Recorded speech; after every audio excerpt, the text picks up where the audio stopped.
U Galeriji Beograd otvorena je izložba jednog od naših najznačajnijih umetnika fotografije, Branimora Debeljkovića, Beograd, fotozapisi jednog doba. To su dela koja se čuvaju u njegovom legatu u Narodnoj biblioteci Srbije. Branimor Debeljković jedna je od ključnih ličnosti srpske fotografije. U njegovom višedecenijskom fotografskom radu dominira raznorodnost i na planu sadržaja i na planu forme, a njegova fotografska estetika ujedinjuje dokumentaristički i umetnički pristup. Beograd u njegovim fotozapisima je lep, gotovo idiličan. Debeljković najobičniji predeo pretvara u fantastičan pejzaž, prizor sa ulice u urbanu elegiju.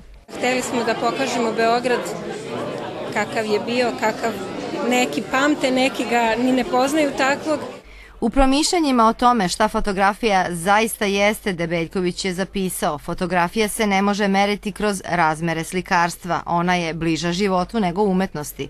Fotografija je komunikacija. Ja mislim da svako ko voli Beograd bi uživao gledajući ove fotografije.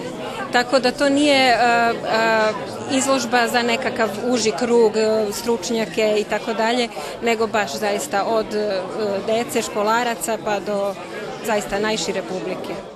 Izložba Branimora Debeljkovića u Galeriji Beograd jeste svedočanstvo kako je on uvek u traganju za novim u fotografskom izrazu video Beograd.